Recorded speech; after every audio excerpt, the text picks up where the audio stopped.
Donc, vous l'avez compris dans ma prière, aujourd'hui on va parler de l'amour. Hein.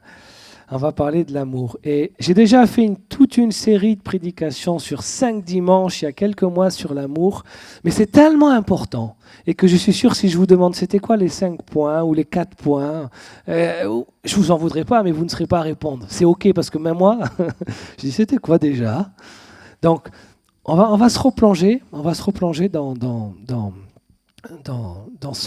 dans ce message de l'amour de Dieu. Et vous allez voir combien c'est important.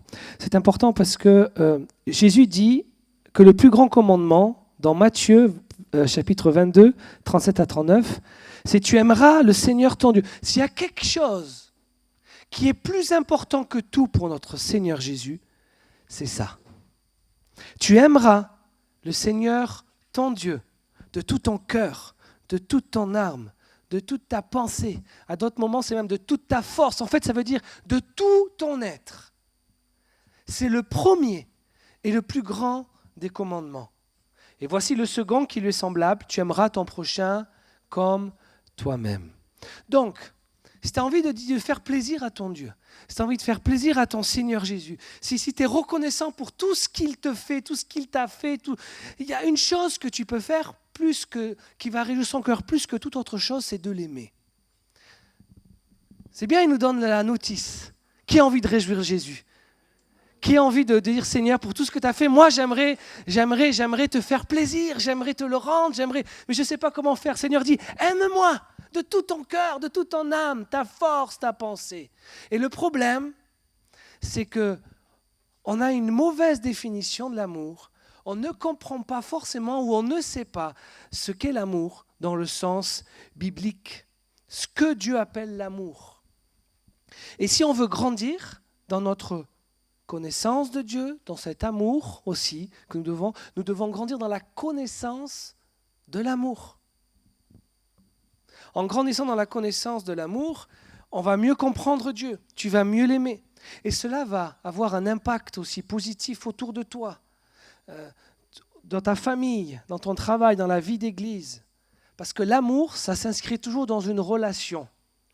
Il faut toujours 2 personnes pour qu'il y ait amour. C'est pour ça qu'on dit que Dieu peut être amour, parce qu'il est Père, Fils et Saint-Esprit. C'est toujours dans une relation. Ce n'est pas égoïste, ce n'est pas pour sa propre gloire, ce n'est pas pour sa propre personne, c'est toujours dirigé vers quelqu'un. Et cet amour, il existe avant la création du monde. Cet amour, c'est même quelqu'un. Dieu est amour. La Bible ne dit pas que Dieu a de l'amour. La Bible ne dit pas que Dieu a beaucoup d'amour. Elle dit qu'il est l'amour. Ça veut dire que l'amour, tu peux le visualiser, tu peux le regarder, tu peux voir comment il se comporte, tu peux voir comment il réagit, tu peux voir comment il se donne, tu peux voir comment il parle. Parce que en regardant à Jésus, tu vois l'amour. Et cet amour existe de toute éternité. Et Dieu, dans sa grâce, a dit, je vais partager cet amour. Moi, j'aime beaucoup cette vision de la Trinité comme la communauté d'amour. De toute éternité, Dieu est dans l'amour. C'est pour ça que ça a été tellement dur pour Jésus. Et je crois que son cri sur la croix, « Père, pourquoi m'as-tu abandonné ?» La séparation qu'il a dû vivre à cause du péché qu'il portait sur la croix.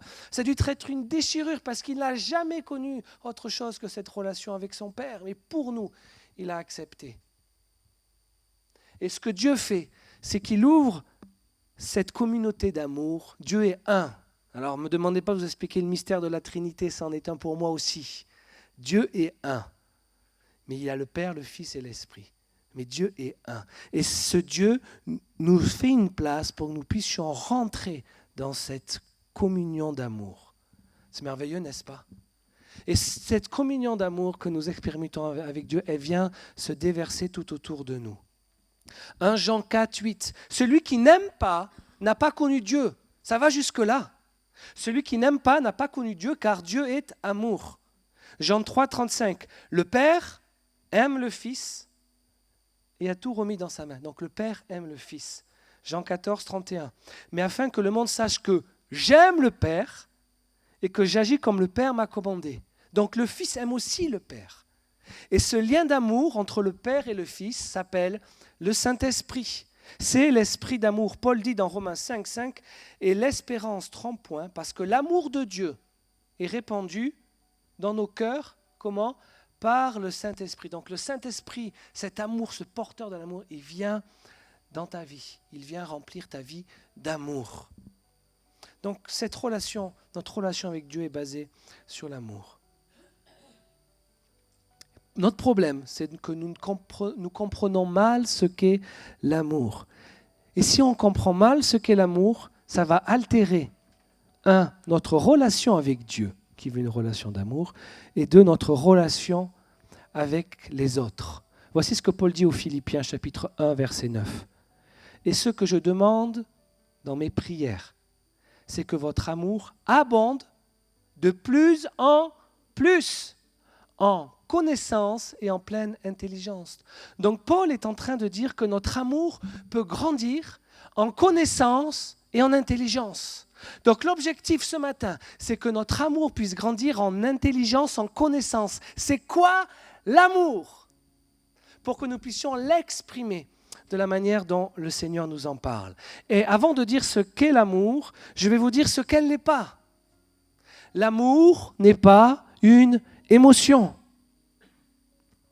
Et c'est pourtant de cette manière qu'elle est utilisée aujourd'hui dans notre société, dans notre monde. On l'associe à une affinité, à une affection pour les choses. On dit « je t'aime » pour tout, n'importe quoi. C'est pour dire, on peut dire « je t'aime » à son conjoint, comme on peut dire « j'aime mon chien », comme on peut dire « j'aime cet objet », comme on peut dire « j'aime cet habit », comme on peut dire « j'aime cet endroit ». Et on limite l'amour à notre compréhension de l'amour à une émotion ou un attachement. Et on l'utilise souvent pour utiliser un attachement positif à quelqu'un ou à quelque chose. Le vrai amour n'est pas dans l'émotion. Le vrai amour n'est pas une émotion, n'est pas un sentiment. Je ne dis pas, écoutez-moi bien, qu'il n'y a pas des sentiments et de l'émotion dans l'amour. Je dis simplement que si ta définition de l'amour est limitée à quelque chose que tu ressens, tu es loin de comprendre ce qu'est réellement l'amour.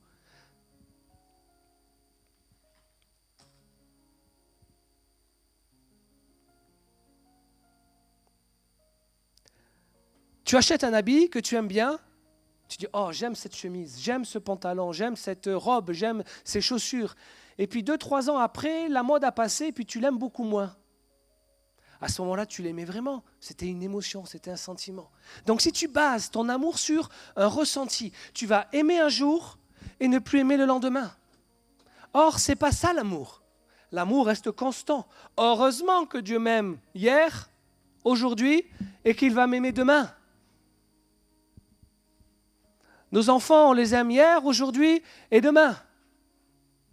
Même si parfois, pour Dieu, je fais des choses qui l'agacent, il m'aime. Même si nos enfants font parfois des choses qui nous agacent, on les aime. Mais on ne varie pas dans notre amour. Donc un amour fondé uniquement sur les émotions est instable. Il est peu fiable. Ça entraîne des mariages fragiles. Ça entraîne des relations superficielles. Ça entraîne même des projets qu'on abandonne. On peut aimer un projet, on peut aimer une activité professionnelle, mais s'il n'y a pas l'amour qui est impacté, qui accompagne, eh bien, les projets s'abandonnent. L'émotion, dès que l'émotion positive disparaît, on n'aime plus. Mais on doit grandir dans la connaissance de l'amour pour aimer mieux, comme le dit Paul, pour aimer plus, qu'elle abonde de plus en plus. Quand Pierre dit à Jésus, « Non, tu ne mourras pas », je suis sûr qu'il est plein d'amour pour son Jésus. Je suis prêt à donner ma vie pour toi. Waouh! Quelques heures plus tard, il n'y a plus personne. Ah bon, Pierre? Quelle belle déclaration. Voilà un exemple de l'expression d'un sentiment qui ne tient pas dans le temps. Ça, ce n'est pas l'amour. Donc, voici ce que Paul dit aux Éphésiens, chapitre 3, versets 17 à 19. « Que le Christ habite dans vos cœurs par la foi. C'est une question de foi. Et que vous soyez enracinés et fondés dans l'amour. Ça, c'est important. Enracinés, fondés dans l'amour, c'est ce que Dieu demande. C'est le premier des commandements. Et Paul insiste, ça doit être la racine et le fondement de tout, l'amour. Pour être capable de comprendre avec tous les saints, quelle est la largeur, la longueur, la hauteur et la profondeur. Oh, Paul, est-ce que tu es en train de nous dire qu'il y a plusieurs dimensions à l'amour? Ben oui. Autrement dit, tu peux aimer dans une des dimensions. Allez, j'aime dans la longueur, dans la largeur. Voilà. Mais il y a encore 3 autres dimensions d'amour que je n'exprime pas et que je pourrais exprimer. Je peux aimer dans la hauteur, je monte, dans la profondeur, mais si je ne vais pas à droite, à gauche, devant, derrière, je manque des dimensions de l'amour. J'aimerais vous parler de 4 dimensions de l'amour. Je ne dis pas que les 4 dimensions dont je vais vous parler sont les dimensions dont l'apôtre Paul parle. Je dis simplement qu'on va se servir de cette image que Paul donne, que l'amour a plusieurs dimensions, plusieurs facettes. Et on va prendre des exemples de la vie de Jésus, de comment il nous a aimés. La première que je vais voir avec vous, je ne sais pas si on aura le temps de voir les 4 aujourd'hui, c'est la passion. Dis à ton voisin, aime avec passion. Aime avec passion. Ok, c'est pourquoi je vous ai dit qu'il y a de la place pour les sentiments. Les sentiments, les émotions, c'est une des dimensions de l'amour. Okay? Ce n'est pas la seule. Si on la limite, on rate, je vais vous dire, l'essentiel. Mais il y a la passion. C'est quoi la passion? C'est une forte, voire une extravagante,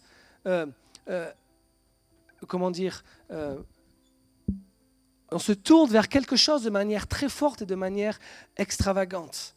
C'est quand on est profondément attiré par quelque chose ou par une personne. Là, on peut dire qu'on est passionné. Lorsqu'on est passionné, on ne regarde pas le temps qu'on passe. Lorsqu'on est passionné, on ne regarde pas l'argent qu'on dépense, n'est-ce pas? Il y a des choses où on va dire, attends, je vais calculer avant de dépenser ça. Puis il y a des choses que tu aimes tellement que, pouf, tu ne regardes même pas, tu achètes parce que ça te plaît. Ça, c'est la passion. C'est une des dimensions de l'amour. On peut reconnaître un enseignant, une personne passionnée à son enthousiasme ou à son désir. Vous regardez un passionné d'astronomie, il suffit de regarder sa bibliothèque. Plein de livres sur les étoiles, les planètes, ce qu'il est passionné. Vous voulez voir un passionné de timbres? Regardez la collection, ça se voit, l'argent qu'il dépense dans les timbres. Il y a une passion. Okay? C'est un enthousiasme, c'est un désir intense, irrésistible. Quelle est la preuve que vous êtes passionné par quelque chose? Ça, c'est un point important. La preuve de la passion, c'est la poursuite. Quand je suis passionné vers quelque chose, je le poursuis. Je ne lâche pas. Je suis passionné par quelque chose, je poursuis la chose. Je ne lâche pas. Une des marques de la passion pour Jésus, c'est notre capacité à continuer à poursuivre malgré tout. Une des marques de la passion de Jésus pour Dieu, c'est qu'il a suivi, il a poursuivi sa mission malgré tout. Le mot-clé de la poursuite, le mot-clé c'est la poursuite. Encore et encore. Et on aime quelqu'un, quelque chose, lorsqu'on est capable de se rendre vulnérable pour la poursuivre. On ne peut pas parler de passion sans le désir de poursuivre. Que ce soit envers Dieu, que ce soit envers les hommes, envers une idée ou envers un projet. Lui-même, Dieu est passionné. Regardez ce que le psalmiste dit au chapitre 8, versets 4 à 5. « Quand je regarde tes cieux, ouvrage de tes mains, la lune et les étoiles que tu as établies, mais qu'est-ce que l'homme pour que tu te souviennes de lui ? Et le Fils de l'homme pour que tu prennes garde à lui. » En gros, il est en train de dire en substance, tu es tellement grand, tu es tellement puissant, tu as façonné les étoiles sans effort avec ton doigt, tu aurais pu inventer tant d'autres choses pour remplacer l'homme qui est sans cesse en train de te renier. Mais qu'est-ce que l'homme pour que tu continues à prendre soin de lui? Qu'est-ce que l'homme pour que tu continues à intervenir quand il se repent? Pour que tu continues de le visiter? Tu laisses ton trône. Est-ce que tu n'ignores pas ce que ces gens disent? Non, tu es trop grand pour t'abaisser ainsi. Et Dieu répond, peu importe, je suis passionné par vous. Je vous aime, alors je vous poursuis. Je vous poursuis, j'envoie mon Fils pour qu'il vous sauve. Et je mets autour de toi des chrétiens, des chrétiennes, pour que tu puisses entendre mon nom. Je ne cesse de te poursuivre parce que je t'aime, parce que je suis passionné par toi. Waouh! Ça veut dire que tu peux avoir une confiance totale, en fait, que Dieu ne va pas te laisser. Parce qu'il est l'amour. Et l'amour poursuit toujours. Tu peux fuir au plus profond, au plus lointain pays, dans la savane, dans un pays, au Groenland, partout, tu ne pourras pas partir trop loin de Dieu. Tu te retourneras, il sera toujours là derrière. Il ne peut pas te laisser. Il te poursuit parce qu'il t'aime avec passion. Quelle grâce, n'est-ce pas? Et ça fait augmenter notre foi en Dieu de comprendre l'amour. Ça nous donne un modèle aussi. Je t'ai aimé d'un amour éternel et cet amour éternel se manifeste par ma poursuite. Waouh! Si tu veux évaluer ta passion pour quelque chose, ta passion pour Dieu, regarde si tu poursuis cette chose ou cette passion. Tu dis « Je t'aime Seigneur ». Voici ce que nous dit cette dimension de l'amour. Est-ce que tu poursuis Dieu? Sinon, ton amour, il est peut-être émotionnel. Il est peut-être dans une louange où on est tous là heureux. Et on peut dire « Je t'aime » dans une louange, c'est bien. Mais on grandit dans notre compréhension de l'amour. Ok, tu as dit « Je t'aime ».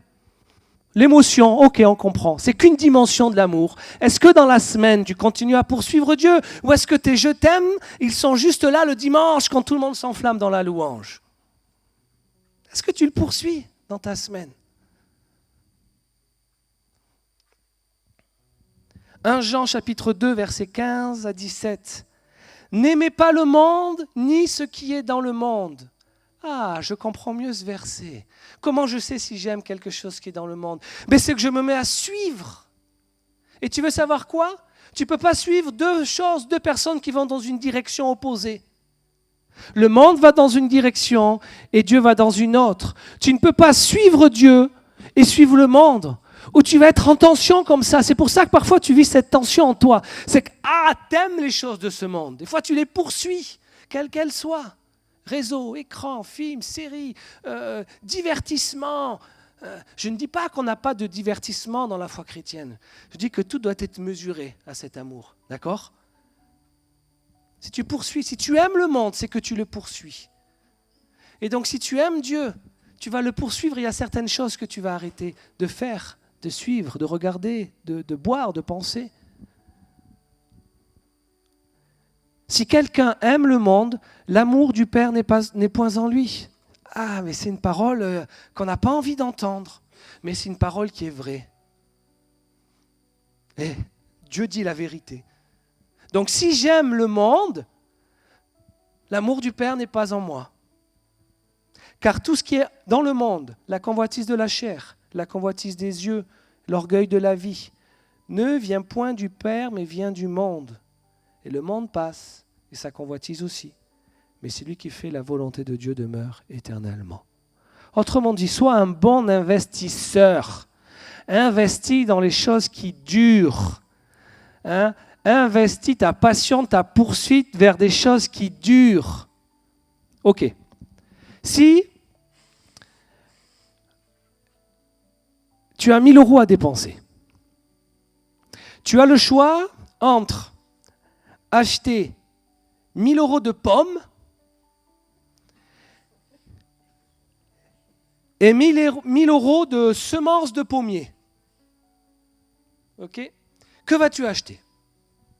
Les semences. Parce que si tu achètes les tonnes de pommes, tu vas les stocker quelque part, et puis dans 1 semaine, 2 semaines, 1 mois pour celles qui sont sur le dessus peut-être, tu n'auras plus rien, tout pourri. Par contre, les arbres que tu as plantés là, Elles vont donner beaucoup plus que les 1000 euros de pommes que tu as achetés. Et ça va durer. Eh bien, lorsque l'on investit dans les choses de ce monde, c'est comme si on achetait ces kilos, ces tonnes de pommes. Ça va pourrir.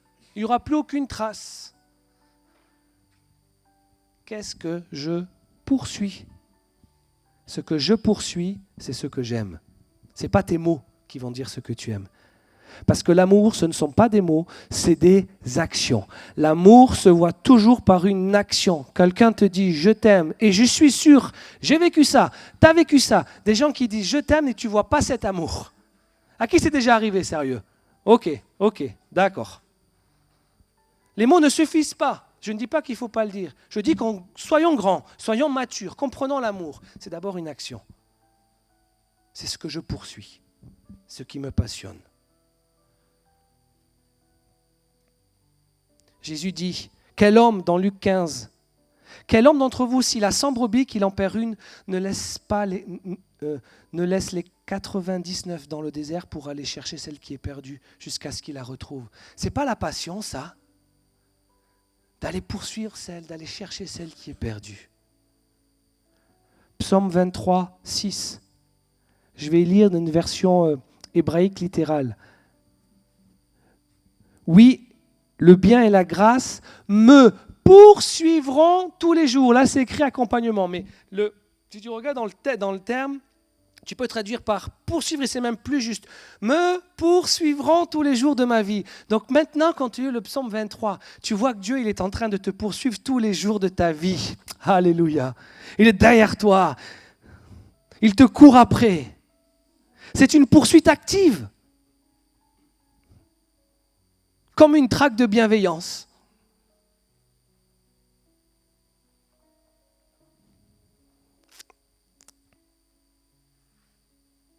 Jean 2, 17. Voici ce que les disciples se souvinrent qu'il est écrit. Le zèle de ta maison me dévore. Quand Jésus s'est mis dans le temple et qu'il a vu qu'il était profané par des personnes qui utilisaient le service pour se faire de l'argent, ça l'a mis dans une colère qui était justifiée. Et les disciples se sont souvenus. Le zèle de ta maison me dévore. La passion, la poursuite. On poursuit. C'est une maison de prière. Non, on poursuit cet objectif-là. Vous en faites un repère de brigands, alors dehors. Le zèle de ta maison me dévore. La passion de Jésus s'est traduite de manière très concrète, par une énergie, par une ardeur, par une passion, concernant la mission qu'il avait reçue du Père. Donc, c'est la première dimension, la passion. La deuxième que je veux voir avec vous, c'est celle de l'engagement. Dis à ton voisin, aime avec engagement. Aime avec engagement. Aime avec engagement. Si on comprend que l'amour, depuis le début, ça se voit dans les comportements, la passion va nous pousser à agir, on se met à la poursuite. Chaque dimension mène à une action. Et l'acte le plus concret qui manifeste l'amour de nos jours, c'est le mariage, n'est-ce pas? Deux personnes s'aiment, ils vont concrétiser cette union par le mariage. C'est un engagement. Et là, dans la parole de Dieu, c'est même plus qu'un engagement, c'est une alliance. Je ne m'étendrai pas sur toute la théologie d'alliance, mais c'est bien plus important pour Dieu que l'alliance. C'est quelque chose de très, très important. Le mariage, c'est un engagement, et l'engagement, c'est une dimension d'amour. Et on le sait aujourd'hui, les mariages sont en baisse. Alors on fait des pax, c'est plus facile à rompre. C'est moins engageant de se paxer. C'est pour ça que les gens se paxent. C'est moins engageant. La séparation est plus facile. Qu'implique le fait d'être engagé? Eh bien, c'est la fidélité. Si je poursuis parce que je suis passionné, eh bien, l'engagement se mesure à la fidélité. Jérémie 2:2. Je me souviens de ton amour lorsque tu étais jeune, de ton affection lorsque tu étais fiancé, quand tu me suivais au désert dans une terre inculte. Dieu se souvient d'Israël au début. Et il va décrire ensuite l'infidélité qui s'en est suivie. Et Dieu décrit souvent l'apostasie, le reniement religieux, toutes les fois où le peuple d'Israël se détournait de Dieu pour se tourner vers des idoles, pour adorer les dieux des autres nations, le Seigneur donne cette image de l'adultère. Il prend cette image de l'infidélité dans le mariage, dans l'engagement, pour qu'on puisse comprendre à quel point pour Dieu, c'est grave. Tu m'abandonnes, on était engagés, c'est comme un adultère. Tu ne m'as pas été fidèle. Et là, on comprend bien ce que ça peut impliquer, l'infidélité dans le mariage.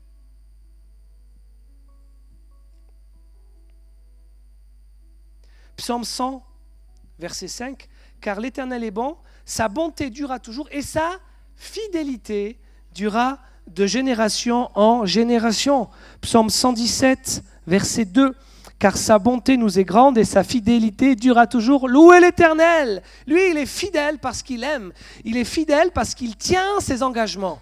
C'est pour ça que Dieu regarde avec beaucoup d'attention nos paroles et nos engagements. Parce que lui, c'est quelqu'un qui tient ses engagements. Donc quand tu promets quelque chose à Dieu, quand tu t'engages à faire quelque chose pour Dieu, c'est tellement sérieux pour lui qu'il regarde et qu'il s'attend à ce que tu accomplisses ta parole. L'amour est engagé. Et tu sais comment tu vois si tu es engagé ? C'est la volonté de donner du temps. Le temps que tu donnes à quelque chose, c'est une mesure d'amour. L'engagement, c'est le pouvoir de rester. L'engagement parle du pouvoir de rester. C'est une autre façon de dire de la fidélité, mais je trouve qu'elle est... Le pouvoir, c'est rester fidèle, rester actif. Et je voulais savoir quoi ? Il n'y a pas d'émotion dans l'engagement. Et c'est pour ça que si ma définition de l'amour repose sur une émotion, quand vient le moment où je rentre dans la dimension de l'engagement, tu vas être amené à faire des choses que tu n'as peut-être pas envie. Tu vas être amené à faire des choses que tu ne voudrais peut-être pas faire, mais tu t'es engagé. C'est là où on grandit dans notre compréhension de l'amour. Donc tu peux faire preuve d'amour sans ressentir l'émotion que l'on associe à l'amour. Là, ça vient réformer des choses dans notre esprit, n'est-ce pas ?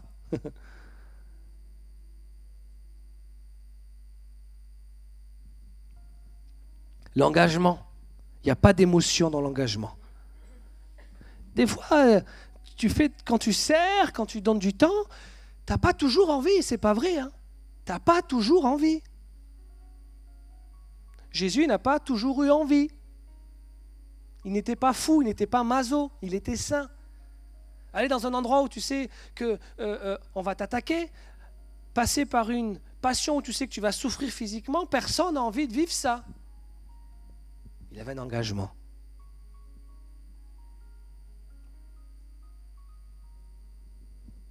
L'engagement est un produit de votre croissance dans quelque chose. Quand tu restes engagé, c'est là où tu vas croître.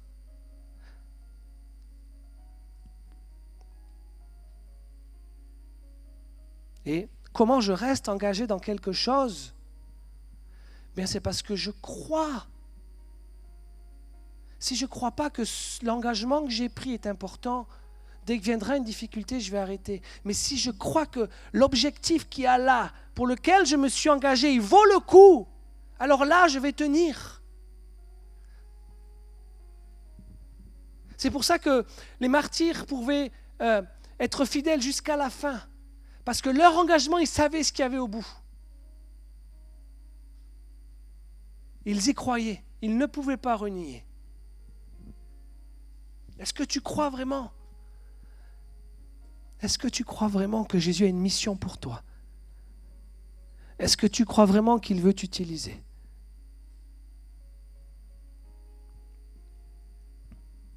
Moi, je crois à cieux ouverts. Je crois à ce que Dieu est en train de faire ici.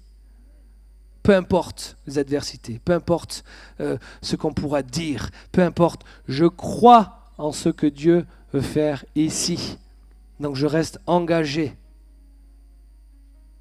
Et si vous y croyez, si vous voyez ce que Dieu est en train de faire, quand tu t'engages quelque part dans une église, tu ne t'engages pas pour un homme. Si tu t'engages à ce ouvert, ne t'engage pas pour moi. Tu vas être déçu, je te le dis de suite. Moi, je ne veux pas porter ton engagement. Tu es assez grand. Regarde, demande, discerne ce que Dieu est en train de faire ici. Et si tu adhères, si tu trouves ça beau, alors tu t'engages. Mais ton engagement, il n'est pas envers un homme, une femme, une équipe. Ton engagement, il est envers Dieu. Moi, ne vous engagez pas pour moi, après moi. Venez servir à nos côtés avec plaisir. Mais l'engagement, c'est entre toi et Dieu. Hein. Moi, je ne prends pas cette responsabilité-là. L'engagement à persévérer jusqu'au bout de la mission. Jean 4, 34, Jésus dit à ses disciples, « Ma nourriture est de faire la volonté de celui qui m'a envoyé, d'accomplir son œuvre. » Jésus manifeste son engagement dans sa constance à enseigner, guérir, former ses disciples, même face aux menaces. Amen. L'amour n'est pas qu'une émotion. C'est pas, je dirais même, c'est pas une émotion. On retrouve la partie émotionnelle de l'amour dans la passion. La passion, c'est ma capacité à poursuivre quelque chose. Tu ne peux pas dire que tu es passionné par Dieu si tu ne le poursuis pas.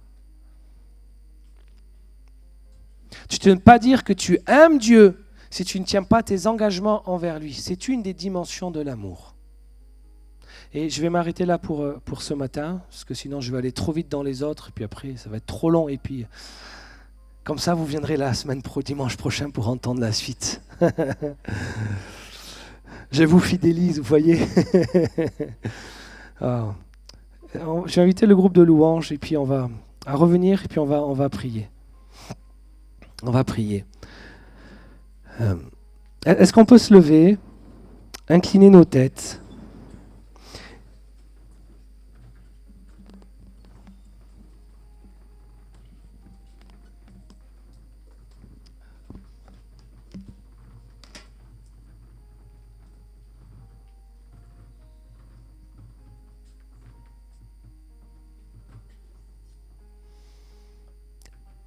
Et on va se mettre en vérité. On va se mettre en vérité devant le Seigneur. Peut-être que tu pensais aimer Dieu. Peut-être que tu le disais de tout ton cœur, c'était vrai, mais là tu viens de comprendre que il y a des dimensions d'amour que tu ne savais pas et que tu observes dans ta vie ne pas vivre. Eh bien, c'est très bien. Parce que c'est une opportunité pour moi, c'est une opportunité pour toi de grandir dans cet amour.